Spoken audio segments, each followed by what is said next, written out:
This is the Northern Ireland Assembly Committee Room 30. We're now in public session and we do have quorum, 5 members present at present, and I hope members will be able to stay with me the course of the meeting to maintain that quorum. So welcome to today's meeting of the Public Accounts Committee. I remind members that mobile phones should be set to aeroplane mode or turned off, and that it's not sufficient to put mobile phones into the silent mode alone, as they can continue to interfere with the Assembly recording. And I'll just look at that myself. The session is being videoed and audio recorded and can be accessed live online or streaming on the Assembly website or on Democracy Live. So, agenda number 1 then, apologies, and I know the Chair has sent his apology. Is there anyone else? Cahill's just got his hand up. Chair, yes, Cahill, yeah. Mr. McHugh sends apologies. Okay. Any other apologies that members are aware of? Okay. Item number 2 then, the minutes. Are members content with the minutes that have been issued to members in the pack, pages 8 to 15?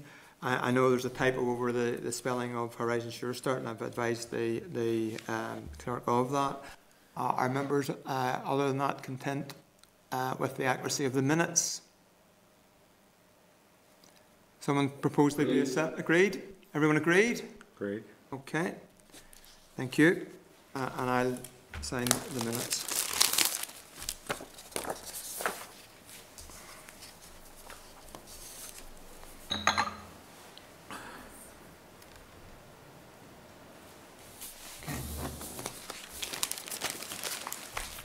Okay.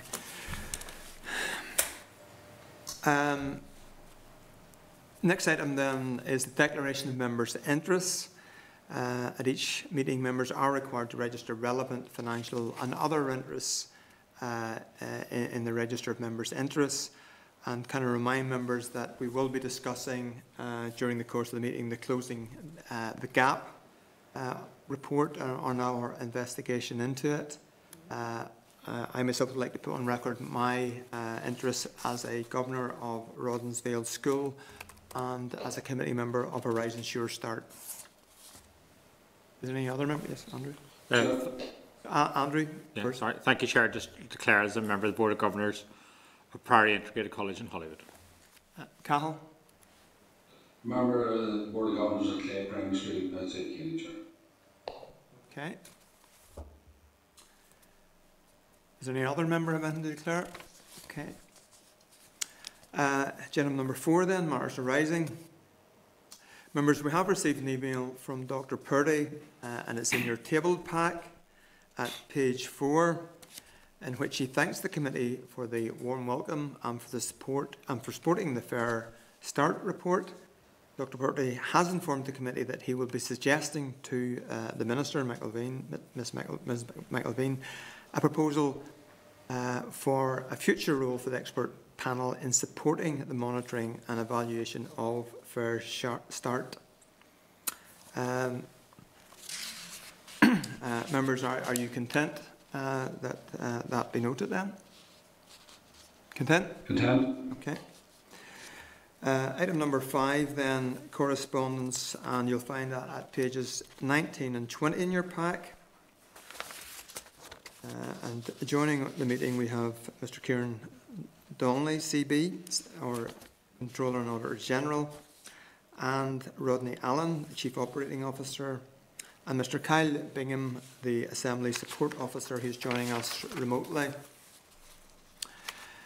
Members, I refer to your correspondence dated the 8th of November 2021 at pages 19 to 20 in your pack, from Dr.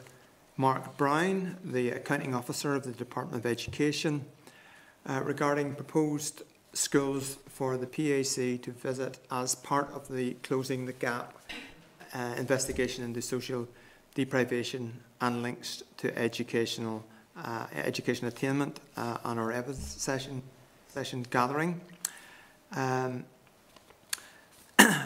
Are there any comments on the suggestions that have been put forward? Or perhaps actually it might be better that we discuss this issue along with item 7 later in the agenda when we will be discussing the inquiry, just in case there's an overlap. Are you content that we deal with it later on? Okay. Thank you. I also refer you to correspondence dated the 26th of October in your table pack at pages 3 from the Speaker, Mr. Alex Maskey, MLA, regarding the recruitment process for a new Comptroller and Auditor General. The Assembly Commission has agreed a selection panel which is proposed to include the Chair of the PAC. Are members content to note? Yeah. Content? Members? Yeah. Okay, take that as content.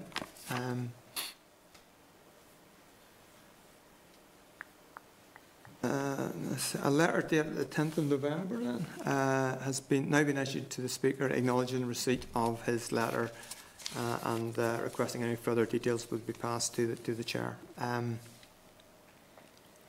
Members, we remain in open session for this section of our meeting to consider the memorandum of reply to the management of an NI Direct strategic partnership project helping to deliver digital transformation. So this is item number 6. And joining us we have Kieran Donnelly, CNAG, Rodney Allen, Chief Operation Officer, and Mr. Kyle Bingham. And I refer you to your pack pages 22 to 46, correspondence dated the 26th of October regarding a further memorandum of reply to the PAC's 3rd report, management of NI Direct strategic partnership project, helping to deliver digital transformation. The response includes 2 accountability grids with open commitments in respect of digital transformations. The first relates to the Northern Ireland Audit Office report published in June 2019, and the second grid is a reference to the follow-up, our own PAC hearing of September 2020. Table 1 at page 23 in your pack is a high-level overview of the progress made by the Department on the commitments against both the Northern Ireland Audit Office report and the committee's recommendations. And then also at pages 25 to 46 in your pack are more details on each of the individual commitments and annexes included at A and B. Okay.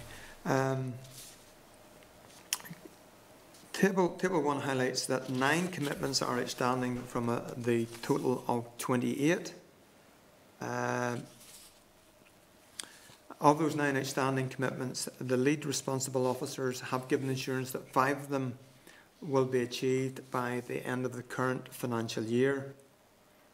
The 4 outstanding commitments that will extend beyond the current financial year are in respect of the financial system that will replace accounting NI and the revised fees order, and the development of a talent management approach for staff with contract management and commercial skills. The Department is anticipating that the talent management commitments will be achieved by the end of the first quarter of 2022-23. The details in Annex A and B at pages 25 to 46 in your pack show how the Department has made progress in the areas of contract monitoring and contract manager training. Members, have you any comment? Anyone wish to comment on it? Okay, I don't see any hands raised. Okay. CNAG, have you any comments? Thank you, Chair.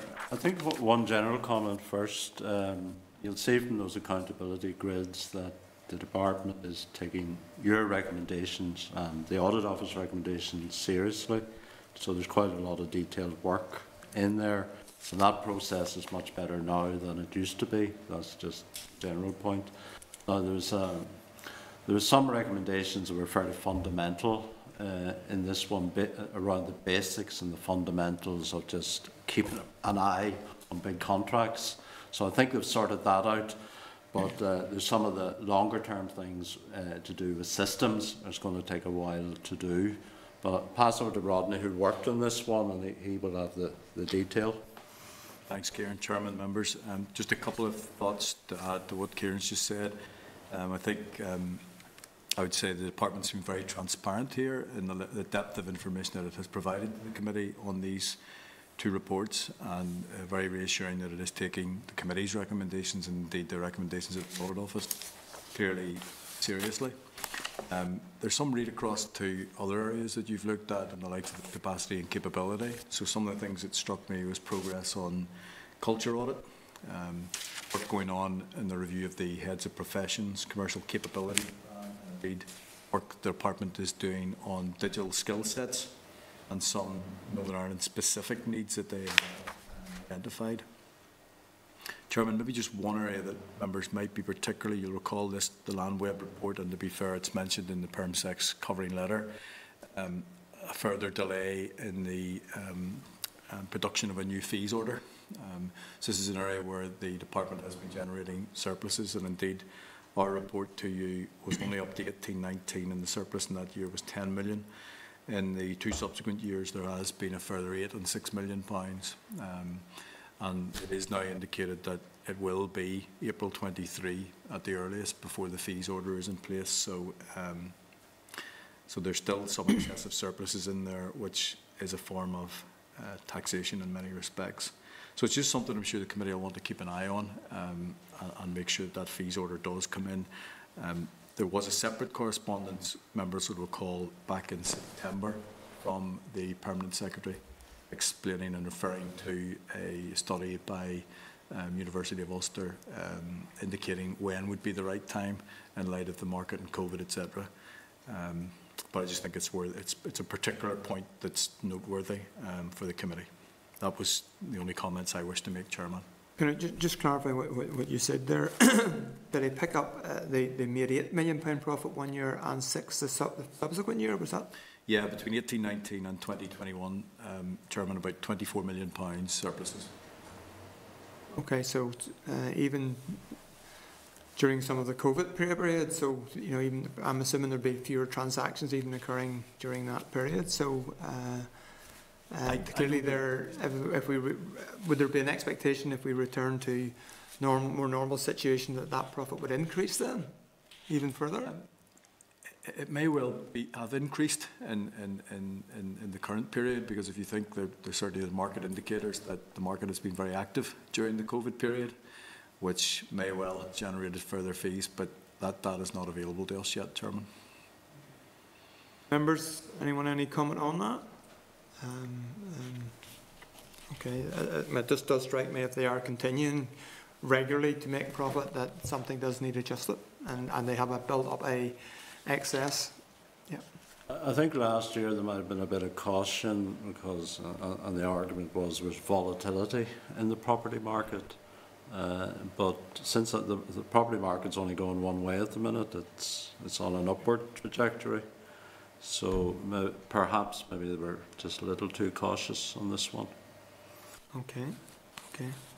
Any other comments any member wishes to make? Okay. Members, we now, and I wish to move on to discuss further our report into the closing the gap inquiry, and as is normal, we would normally do so in private session, is it, at this stage? Yeah. So if members are content that we would go into closed session, are members content? Can we finalise the report? Okay. This is the Northern Ireland Assembly Committee Room 30.